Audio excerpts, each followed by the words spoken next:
Get ready to meet the new star of the crossover game, the Peugeot 3008. Now in its third generation, this beauty hit the scene in 2023, offering everything from mild hybrids to fully electric powertrains. The previous model already shook things up for Peugeot with its eye-catching design and top-notch interior, and this latest version is all about building on that success. It's got the style, the charm, and an even more refined cabin that existing owners will love sliding into. But don't think of it as just another family crossover. This one's got its sights set on the big players like the Nissan Qashqai, Kia Sportage, and Ford Kuga, but with a sprinkle of that premium vibe. It's even throwing down the gauntlet to the likes of the Audi Q3 and Mini Countryman. Keep watching because this ride is about to turn the crossover world upside down.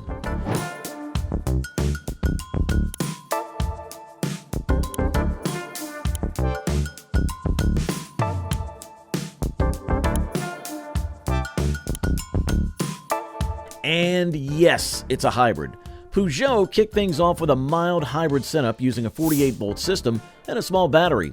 It's all about sipping fuel like a diesel when you're cruising around town, but without the smell, the noise, or the stink eye from your neighbors. Just don't expect it to be a highway hero.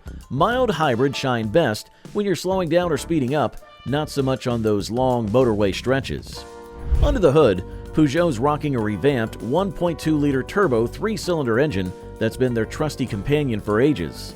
They've paired it with a new 6-speed twin-clutch automatic gearbox that's got the electric motor built right in. Fast forward to late 2024, and Peugeot rolled out a plug-in hybrid version. This one packs a 1.6-liter engine teamed up with a 123 bhp electric motor and a 21 kilowatt-hour battery, giving you a solid 52 miles of electric-only range. So whether you're all about that silent city drive, or you like a bit of juice for those short trips, Peugeot's got you covered. Peugeot loves to brag about making driver's cars, but let's be real, it's not exactly a speed demon. Going from 0 to 62 miles per hour takes a leisurely 10.2 seconds. Still, with that new powertrain lax in speed, it more than makes up for in smoothness. It's way quieter than the old 1.2 engine and doesn't have that annoying lag at low revs. Plus, it handles stop-and-go traffic like a champ. When it comes to the overall driving feel, you can see Peugeot's dedication to giving drivers a solid experience. The steering feels pretty sharp and responsive, but it's not all perfect. Since this is a taller car, there are a few trade-offs. The steering can feel a bit numb, the body tends to rock and pitch, and the ride can get a bit bumpy on those twisty B-roads. So while it's got some moves, it's not exactly a ballerina on four wheels. But Peugeot's kept things in check with this one.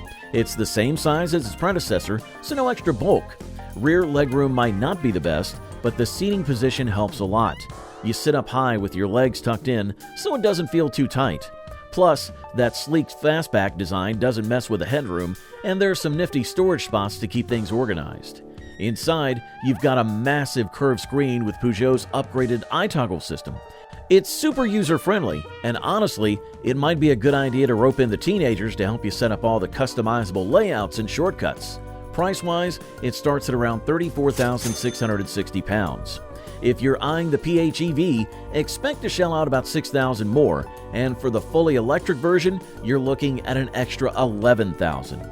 So, what do you think about the third-gen Peugeot 3008? It's not a wild revolution, but sometimes that's just what you need. The design tweaks and cabin upgrades really keep the good vibes rolling. That curved screen, it's a real conversation starter and super practical too. Just a heads up though, if you're a taller family, you might be wishing for a bit more legroom in the back. But for quality, it's giving those German rivals a run for their money. Smooth, refined, and perfect for those long drives. And while we would love a bit more thrill in the corners and a kick in the overtaking power, the 3008 still ticks a lot of boxes. No big surprises here, just a solid ride all around. If you're as curious about this ride as we are, hit that like button, subscribe for more, and drop your thoughts in the comments. Would you take this beauty for a spin or stick with the classics? Let us know.